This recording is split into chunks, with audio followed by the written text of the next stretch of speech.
On en vient donc au dernier vœu, le vœu qui concerne le compteur Linky, et la parole est à Pierre Lissière. Oui, merci Monsieur le maire. Un vœu qui lui aussi a une longue histoire puisqu'il devait être déposé, présenté au dernier conseil et puis faute de quorum, j'ai préféré le redéposer ce soir. Peut-être avez-vous, Monsieur le maire, déjà reçu, comme beaucoup de Français et de Parisiens, un courrier de ERDF devenu Enedis pour vous informer du remplacement de votre compteur d'électricité par un nouveau compteur de type Linky. Alors l'offre sur le papier est plutôt alléchante puisque le remplacement de votre vieux compteur par un nouveau compteur communicant est totalement pris en charge par Enedis, qui vous fait la promesse que désormais, vous serez facturé à hauteur de votre consommation d'électricité réelle et que les relevés se feront désormais à distance. Sauf que, depuis plusieurs mois, les motifs d'inquiétude quant à ces nouveaux compteurs dits intelligents se multiplient, à tel point que des collectifs anti-Linky se sont constitués un peu partout en France pour s'opposer à leur installation, intentant parfois d'ailleurs des actions en justice. Des pétitions ont été lancées, dont plusieurs à Paris d'ailleurs, et à ce jour, plus de 520 communes, toutes tendances politiques confondues, se sont opposées, par un vote souvent unanime en conseil municipal, à l'installation de ces compteurs Linky. Ils ne sont d'ailleurs pas des cas isolés, puisque en Europe, la Slovaquie, la Lettonie ont décidé d'un déploiement partiel, tout comme l'Allemagne, qui autorise l'installation de ces nouveaux compteurs uniquement dans les bâtiments neufs. Et enfin, le Portugal, la République tchèque et la Belgique ont même décidé de refuser tout simplement l'installation de ces compteurs. Alors, à la lumière de tout cela, je pense qu'il n'est pas totalement anormal de considérer sérieusement ces motifs d'inquiétude et de pouvoir en débattre ce soir. Pour résumer, Enedis procède actuellement au remplacement de l'ensemble des compteurs d'électricité de type électronique par les nouveaux compteurs communicants Linky, soit 35 millions de foyers français concernés d'ici 2021, pour un coût global de 5 milliards d'euros, toujours d'ici 2021. Le coût écologique, au-delà du coût financier, le coût écologique de l'opération est très conséquent puisque cette opération entraîne le retrait de millions de compteurs en excellent état de fonctionnement, alors même que, et là je cite le rapport de la Cour des comptes du 7 février 2018, les gains que les compteurs peuvent apporter aux consommateurs sont encore insuffisants. Le coût pour les ménages français est officiellement nul, puisque l'installation de ces compteurs est entièrement prise en charge par Enedis, soit 130 € par compteur. Sauf que, vous le savez aussi bien que moi, rien n'est jamais vraiment gratuit. 5 milliards d'euros, ça fait cher la gratuité, et à la fin, il y a toujours quelqu'un qui doit payer. En France, généralement, c'est le contribuable. Et là, en l'occurrence, ce n'est pas moi qui le dis, ce sont les magistrats de la Cour des comptes, toujours selon le même rapport, qui expliquent que le surcoût sera inévitablement répercuté sur les factures d'électricité des ménages. Ce qui est déjà en soi un motif sérieux d'inquiétude, surtout quand on sait que la fiabilité de ces compteurs intelligents est sérieusement remise en cause par une étude menée par des équipes de chercheurs de 2 universités néerlandaises. Je vous renvoie à leurs travaux qui révèlent que certains de ces compteurs affichent une consommation 6 fois supérieure à la consommation réelle. Un autre motif d'inquiétude est lié à la problématique de la protection de la vie privée, dans la mesure où la CNIL a émis des réserves sur ces compteurs qui permettent de collecter et de transmettre automatiquement à distance, en temps réel, des informations très précises sur la consommation d'électricité de chaque foyer, constituant une banque de données personnelles exploitable à des fins commerciales et présentant un risque évidemment de piratage. Et d'ailleurs, je signale qu'il y a 2 semaines, un peu plus de 2 semaines, la CNIL a d'ailleurs mis en demeure Direct Energy, le fournisseur Direct Energy, au sujet justement de la collecte des données personnelles.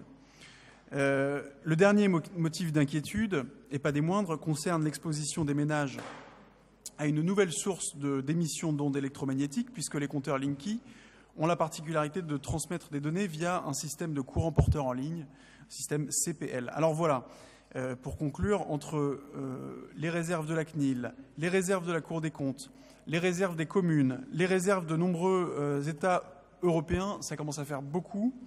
Et donc je pense que les inquiétudes des Français et des Parisiens sont fondées. C'est pourquoi nous demandons, avec mes collègues du groupe, un moratoire sur l'installation de ces compteurs communicants Linky, le temps d'obtenir toutes les garanties nécessaires en matière de facturation aux ménages, de protection des données personnelles et de santé publique Je vous remercie. Merci beaucoup. On avait eu l'occasion lors du précédent conseil d'évoquer la question du compteur Linky. Une réunion publique d'ailleurs a été organisée qui a permis l'expression des inquiétudes dont vous êtes fait le porte-parole et qui a aussi permis de donner un certain nombre d'informations. Moi, je ne propose pas qu'on rentre dans un débat profond sur la question de Linky ce soir au conseil d'arrondissement, simplement, et je vais laisser tout de suite la parole à Félix Beppo, dire pourquoi il me semble qu'il est compliqué de voter votre vœu, non pas que je mette en cause les inquiétudes réelles et peut-être légitimes des uns et des autres, mais tout simplement parce que le déploiement de Linky ne se fait pas que dans le 18e. Et donc la question, si elle peut être posée, elle doit être posée uniformément sur tout Paris, donc au Conseil de Paris. Or, je crois savoir que nous ne sommes pas les premiers à vivre ce déploiement, loin s'en faut. Deuxième élément, je voulais aussi rappeler que l'ensemble des villes qui ont procédé à ce type de vote se sont fait retoquer leur vote par les autorités. Et donc c'est un vote qui n'a pas fait preuve de sa légalité, au sens où il a été, par les instances juridictionnelles compétentes, contrebattu. Et donc je ne me vois pas engager la maire de Paris à faire voter quelque chose qui serait aussi légitime, pense-t-on que ce puisse être, qui soit contrebattu. Voilà pourquoi, sans prendre position sur le fond de ce débat, effectivement, j'ai reçu le courrier de l'opérateur d'Enedis il y a quelques jours qui me donnait rendez-vous le lendemain. Il fallait absolument que je sois chez moi. Donc inutile de vous dire que je n'ai toujours pas Linky chez moi.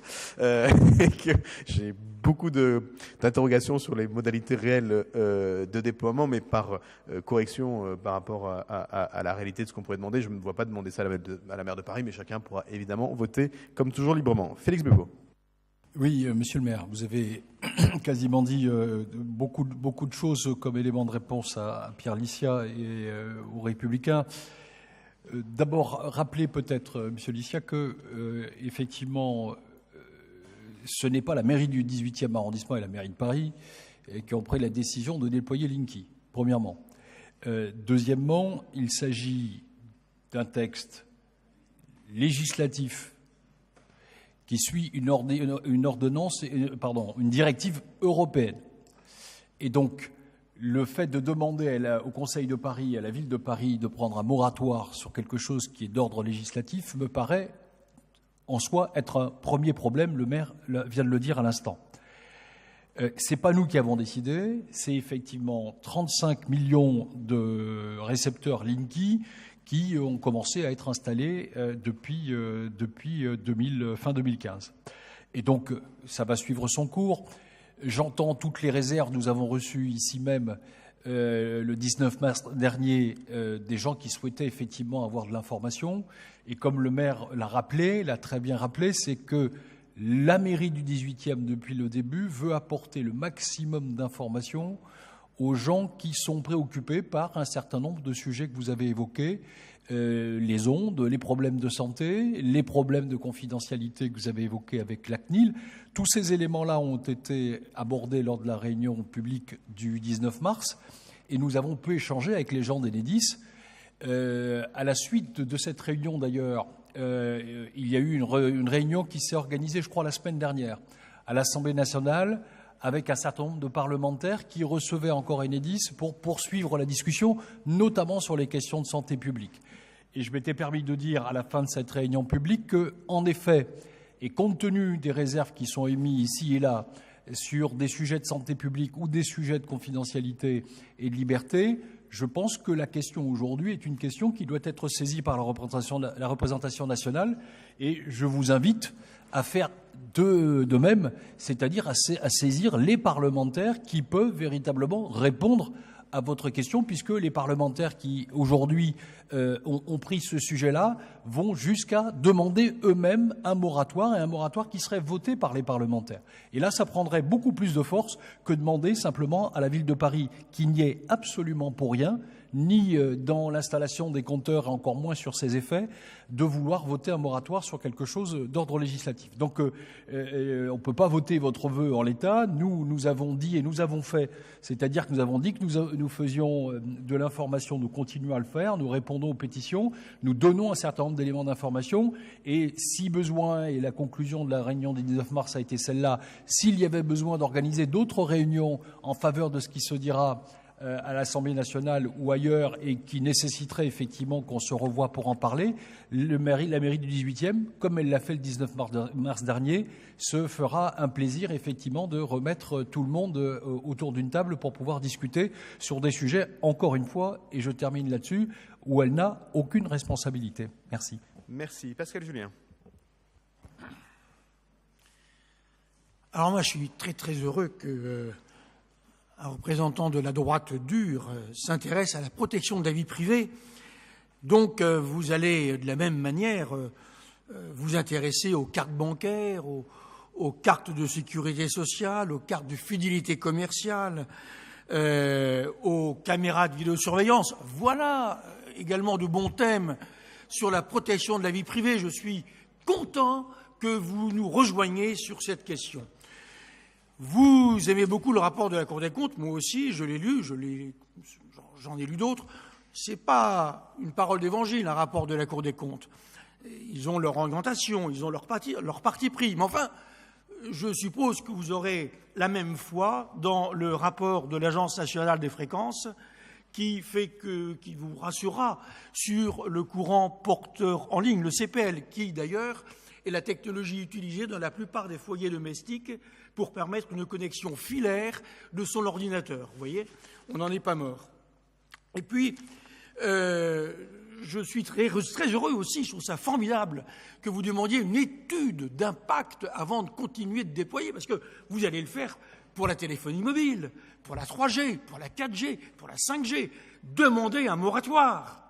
Et là, je voterai votre vœu sur la 4G et la 5G, parce que là aussi, vous savez, au plan sanitaire, il y a, monsieur Honoré, il sait bien, qui souvent, excusez-moi, je vous dérange, monsieur Honoré, qui souvent est venu dans les réunions publiques, quand c'est moi qui les animais, avant que le flambeau ne soit repris par ailleurs, mais sur les questions de téléphonie mobile, et nous étions souvent d'accord, donc vous allez l'être aussi, donc demandez un moratoire sur la 5G, je suis sûr que ça sera absolument formidable. Voilà. Plus sérieusement, c'est évidemment, vos considérants sont tous à charge, il n'y a rien à décharge. Vous ne dites pas, par exemple, que le Linky, parce qu'il permet justement une connaissance très fine, quasiment toutes les 10 minutes de la demande, permet d'intégrer les énergies renouvelables qui ont beaucoup de qualité, mais ont un défaut, c'est qu'elles sont en yo-yo. Hein, la production, le vent, le solaire, une production irrégulière. Et donc, pour qu'Enedis puisse intégrer ces énergies renouvelables dans le réseau, il lui faut une connaissance très fine de la demande pour mieux mettre en adéquation l'offre et la demande. C'est évidemment le gros avantage du nucléaire, c'est qu'il produit régulièrement, donc il n'y avait pas ce problème. Donc ça, vous voyez, c'est l'intérêt du Linky, ce qui fait que moi, par exemple, je n'ai pas refusé le Linky chez moi. Je suis pour le droit d'accepter le Linky et je ne voudrais pas que vous me le refusiez par votre vœu. Par ailleurs, vous semblez ignorer que l'Europe, quand elle a demandé le déploiement du Linky, c'était pour couvrir simplement 80% des ménages. Voilà. C'est pour ça qu'il faut aller vite, parce qu'un de vos considérants semble ignorer ça. Parce que si on veut pouvoir effectivement intégrer les énergies renouvelables, il ne faut pas uniquement qu'il n'y ait que 10 ou 20% de Linky dans le pays, il faut 80%. Ce qui laisse donc une marge de refus de 20% pour ceux qui ne veulent pas du Linky. Vous auriez demandé le droit de refuser le Linky, comme l'ont fait les députés écologistes au moment de la loi de transition énergétique, quand ils ont déposé des amendements à cette loi. Un de ces amendements, c'est le droit de refus. Ça leur a été refusé par nos camarades socialistes, mais ils en ont fait d'autres, les socialistes. Voilà. Bon, en tout cas, je conclus en disant que, évidemment, au vu de ce que je viens d'expliquer, on devrait appeler à voter contre votre vœu. Mais comme vous êtes nouveau dans la question environnementale, et pour vous encourager, on s'abstiendra. Bien. Moi, je suis pour la protection des données de chacun, mais étant un usager des réseaux sociaux, je dois bien dire que je ne mets pas forcément en pratique absolument toutes les théories que je pratique. Je vais mettre aux voix... pardon, Pierre Lissière. Oui, non, juste un dernier mot, très bref. J'entends bien la réponse de Félix Bépeau, qu'il n'y ait pas de méprise sur l'objectif du vœu. Il n'est pas de demander, et je le rappelle à Pascal Julien, il n'est pas de demander l'interdiction. C'est un moratoire, en attendant des garanties. Voilà. Il me semble que c'est une demande quand même assez équilibrée. Je ne suis pas dans l'opposition. Je dis, voilà, il y a des inquiétudes, discutons-en. J'entends bien l'argument de dire c'est ni le 18e ni la ville de Paris qui est à la manœuvre sur ce point-là. Mais enfin, cher Félix, vous savez très bien qu'un vœu voté par le Conseil de Paris, vous connaissez très bien le poids politique qu'un tel vœu aurait dans un débat parlementaire, dans la mesure où d'ailleurs des parlementaires se saisissent, et vous l'avez très bien rappelé, des parlementaires se saisissent de la question. Donc voilà, pas de méprise sur la demande du vœu.